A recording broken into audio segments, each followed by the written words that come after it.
Hello and welcome to the Forward Together podcast. My guest today is Scott Wituk, the Executive Director of the Community Engagement Institute, which recently celebrated its 40th anniversary. The Community Engagement Institute is dedicated to developing innovative solutions with organizations across the state of Kansas. To learn more about its history and work, visit wichita.edu/CEI. Welcome to the podcast, Scott. Well, Scott, it's good to see you today. Thank you for stopping by the podcast. How you doing? Good to be here. Yeah, how are you doing this morning? Good. Very good. Well, we're celebrating several anniversaries this year. You know, our criminal justice school is 90 years old. We went to the state system as a university 60 years ago. The Honors College is 10 years old. And now we're also celebrating the Community Engagement Institute's 40th anniversary. I was over at your place the other day where we had a big little shindig. Yeah, nice celebration. Yeah. So 40 years is a long time. That's a major milestone. Can you give our listeners a brief history of what the Community Engagement Institute is all about? Sure. And we're a little unique in that we started outside the university. Our founder was a Wichita social worker named Evelyn Middlestat. Mm-hmm. And near the end of her career, she recognized the benefits of self-help support groups. So groups for addictions like Alcoholics Anonymous, but parenting groups for physical health challenges, cancer survivors, and other types of groups. And so she started talking to her colleagues about the benefits of these types of groups to complement other forms of care and services. And over time, that turned into her wanting to develop a nonprofit, and that became the Self-Help Network. Mm-hmm. That's when I first came here, that's what it was called. Yes. I've been here about 30 years now. Yeah. Yep. Mm-hmm. And her and her mother started this literally on their kitchen table and provided referrals to self-help support groups. This is all pre-internet and being able to easily find information. They did trainings for health and human service professionals about the benefits of groups, and then also how to start a group. But she knew it needed a permanent home. And at her stage of career, and Dr. Greg Myosin, a psychology professor at WSU, was on her board. And so through some board discussions, they decided a permanent home at WSU made a world of sense. Mm-hmm. And so the nonprofit dissolved, and it moved over to Wichita State at that time. Throughout the 1990s, it really flourished, focused on self-help support groups. We became statewide. We had a 1-800 number people could call into, computerized database, and also did a number of research and evaluation projects focused on self-help groups, leadership, why they were successful, the benefits of groups, and really developed some new partnerships with local and state agencies. We worked with then what was called SRS, now the Kansas Department of Aging and Disability Services, focused on mental health, self-help groups, and organizations. And so this all expanded during the 1990s. By the 2000s, things had changed. The internet made it just a lot more accessible to find out about support groups and self-help groups. And they had become more mainstream here in the area.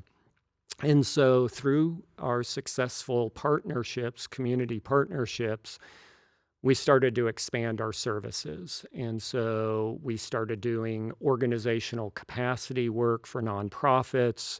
That included board development, strategic planning. We expanded our evaluation and research capacities to do needs assessments and other types of surveys for organizations.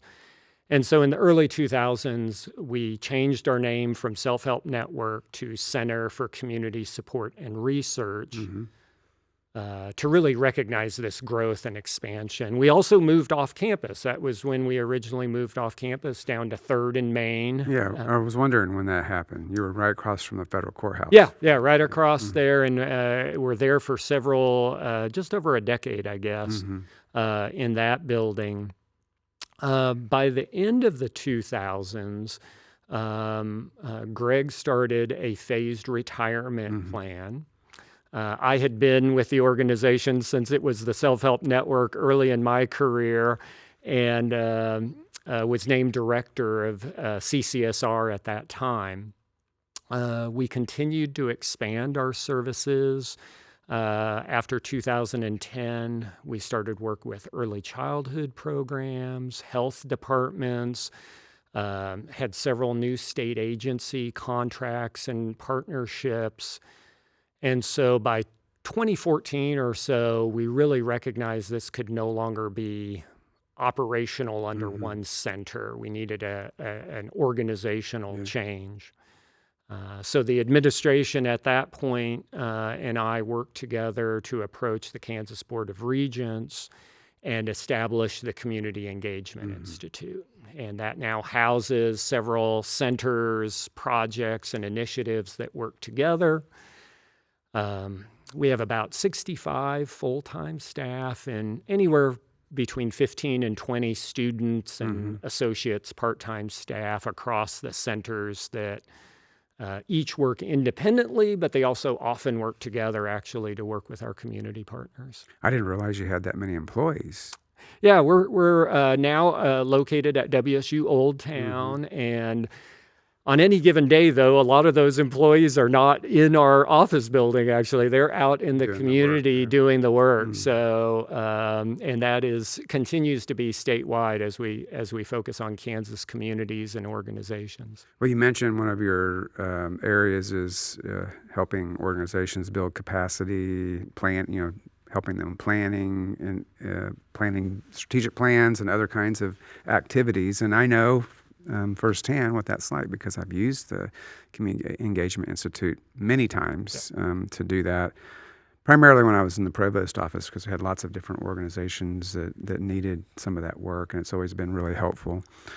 What are some of your recent and upcoming projects that are happening at CEI?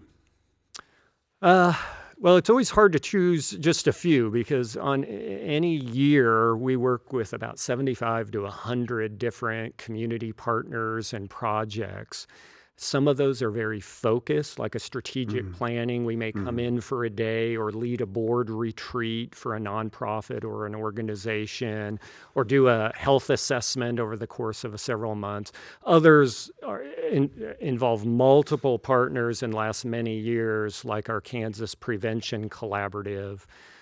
There we work with KDADS, the Department of Aging and Disability Services, KU, Greenbush, DECA, headquarters, and a number of others on that size of an initiative. But if I had to select some areas currently or that are up and coming, one of the interesting things is how artificial intelligence, we're getting more requests by our community partners about how to incorporate AI technologies into their organizations, their nonprofits, their health departments. So we've been providing a number of trainings and consultation to help their staff realize the potential of AI as a tool within their organizations. And so that's been exciting new work and responsive. It wouldn't be one of the number one things I would think that you would be engaging in, but that's the thing about your organization. It crosses lots of different boundaries and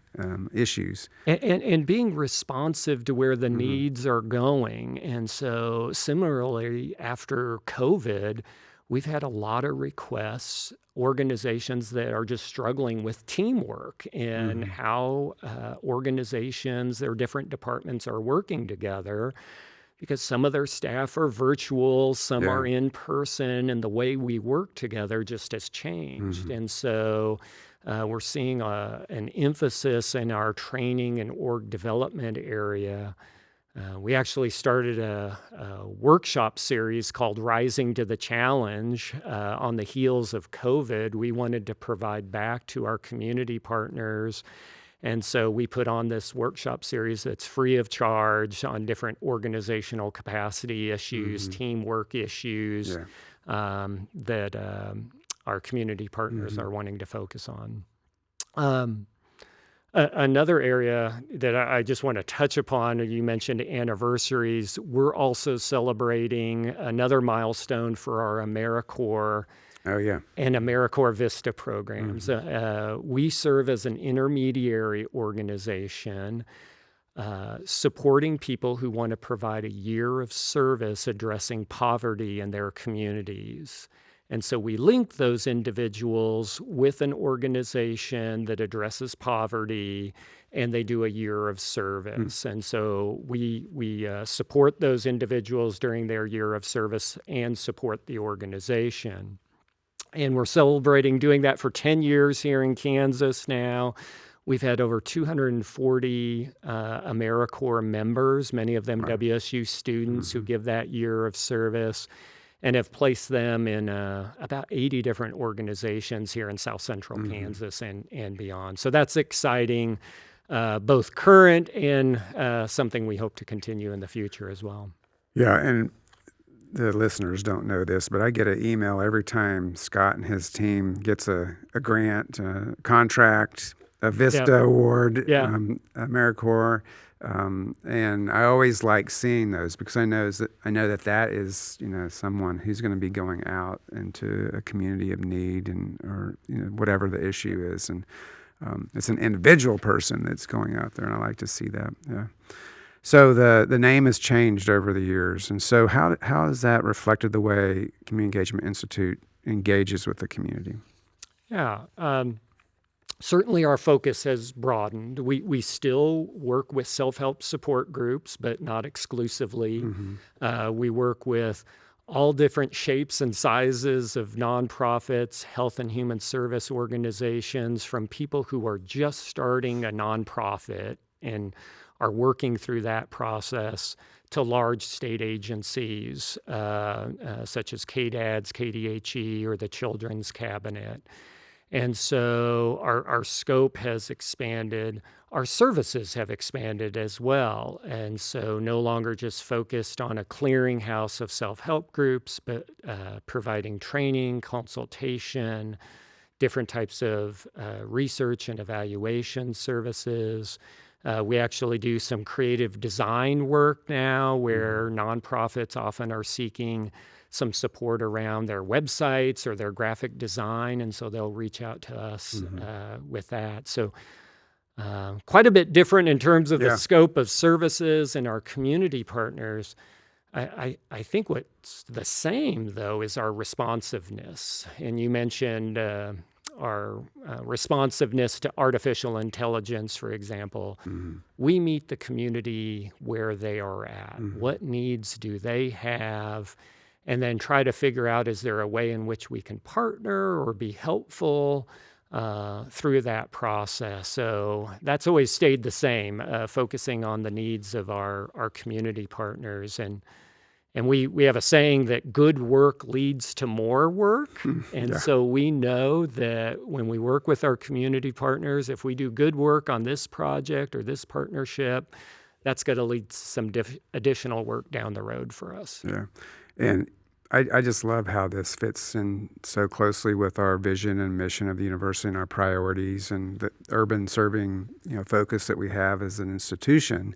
And one of the main focuses and priorities is to help our community solve problems, and we do that through research, other kind of creative activities, service initiatives, and you guys fit so nicely in that. It's really nice to see. So you've talked a lot about different programming that you're working on and projects. How does someone, sometimes I get asked this question, well, why don't you contact the Community Engagement Institute? Is it as simple as that? How does someone get involved in the work that you do? There is the technical side of just, you can visit our website at communityengagementinstitute.org. You can contact us via email at ceicontact.wichita.edu or call us at 316-978-3458. Any of those technical ways you can reach out to us. We also have a great staff who are well known and have worked at CEI for 10, 15, 20 years or more. And they're well known with those community partners. So we have people like Seth Bates, Sonia Armbruster, Chad Childs, Dr. Tara Gregory, Dr. Sarah Jolly, Dr. Lynn Schrefferman, and others that can really work with organizations. And as they work with organizations and communities, they'll often get pulled aside and say, hey, can you also help us in this area or on this project? So it's more a little bit organic in a lot of ways. Often it is organic. So we are out there in the community, and through those conversations, they know of us, and we'll be facilitating something for an association of mental health organizations, let's say, and one of those organizations will turn to us and say, could you help us on this as well? And so our great team is out there because they're out there so much, they'll get tapped for additional opportunities as well. When that happens, we usually meet with the organization a couple of times just to have a conversation about their needs. What are they facing? What would they like to accomplish? And from those conversations, we develop what we call a statement of work. It's usually 2 or 3 pages that outline what we heard and what types of services and supports we can provide that organization. Usually that goes back and forth a couple of times. It's a draft document, and then usually we reach an agreement of what that would look like and what the costs would be. And then we put that with a contract, and then we're off to the races and working with that organization. So, and throughout that whole process of developing the statement of work, there's no cost to do that, just to have those types of conversations with us. Yeah. And just so the listeners know, it's a really easy process because I had to do that several times, and you guys are real pros at putting that together. Okay, I'm going to switch topics a little bit. Yeah. So I didn't know this. I didn't know all of this, but you're a triple shocker. Yeah. So that means you got your bachelor's degree here, your master's degree here, and a PhD here, and now you're also employed here, obviously. And you're a first-generation student. Yeah. So, we're very focused on that kind of student. That's who is in our backyard here, surrounding Wichita State. So we always like to highlight that and have conversations about that when we can. So tell me what it was like for you and how you ended up here at Wichita State, how you experienced the university, and anything else you might want to share. Sure.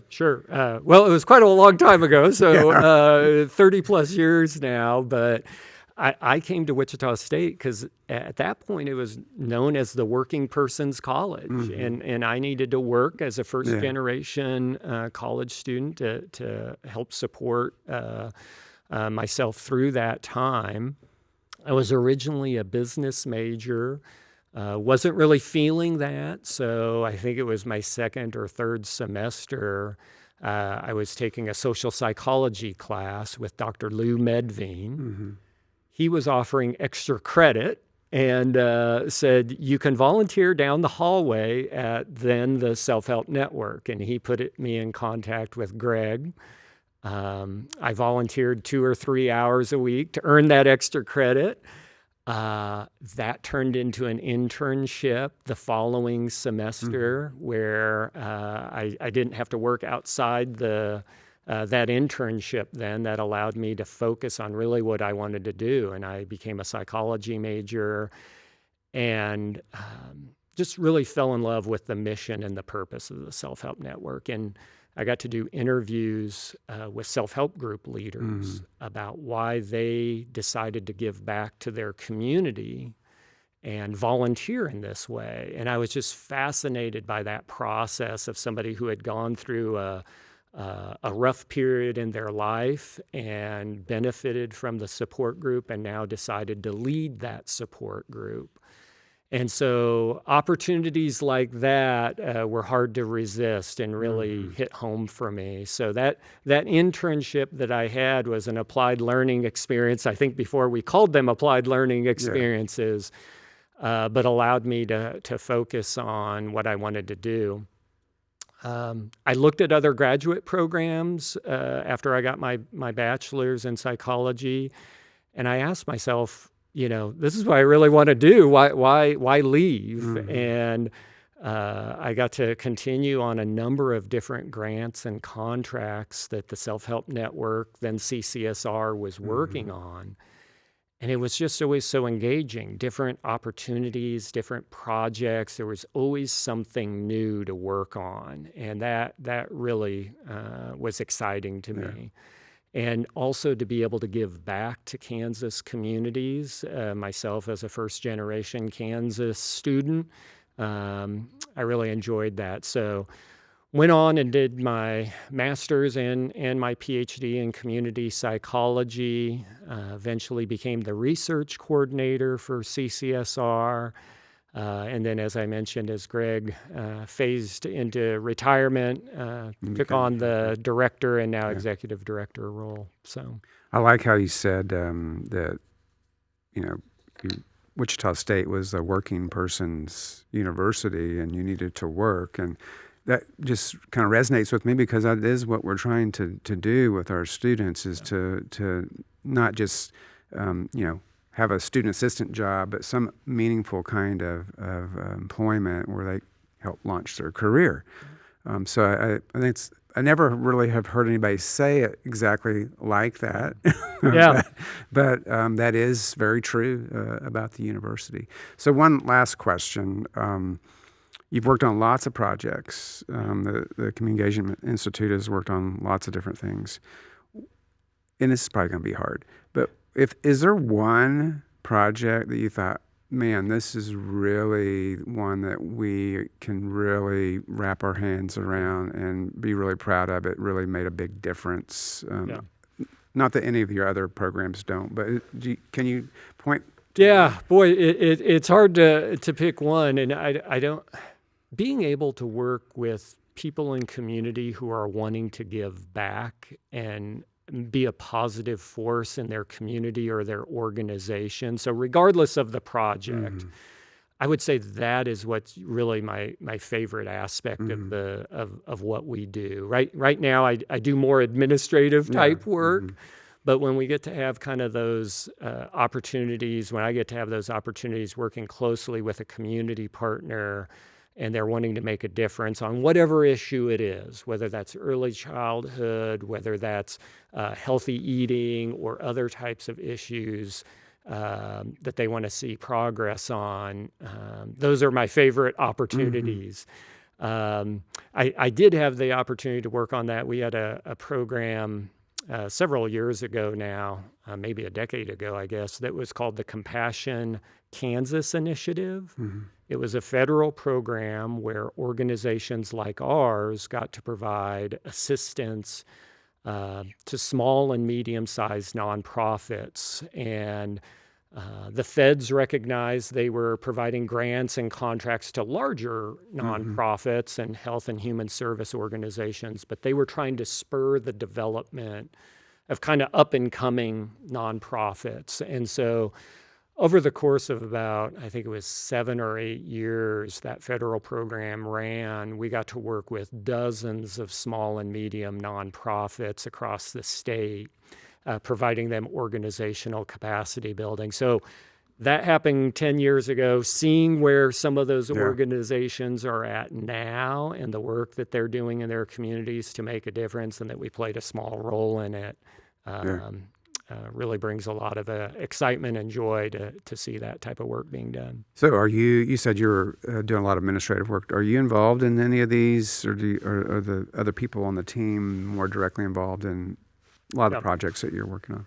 Right now, it's usually members of our team that are directly involved. And so I help out here and there where needed, but really because we have such a strong team of staff members and students and associates, they do the bulk of that work across the state. And then I'm helping more on things like hiring and the administrative process with the grants and contracts. There's a few community partners I have strong relationships with as well. that I get more involved in. So some of that type of work I'm is sure really you're my focus. I'm sure you're providing plenty of advice along the way. Yeah. Well, Yeah. Scott, it's good to be able to celebrate the 40th anniversary of CEI and for you to be here today. And this is one way that we can help as an institution get the message out. And so hopefully you'll be able to utilize this podcast as getting that message out further and what you do. So it's good to see you, and looking for many more emails about grants and contracts that you receive. So good to see you. Thanks so much. You're Appreciate welcome. it. And thank you all for listening. And be sure to rate, review, and subscribe wherever you listen to the Forward Together podcast. Go Shockers!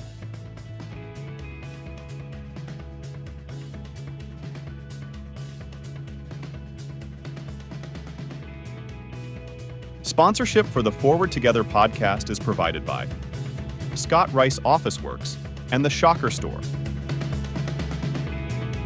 Additional thanks to Nair Amp, WSU Carpentry Shop, and Go Create.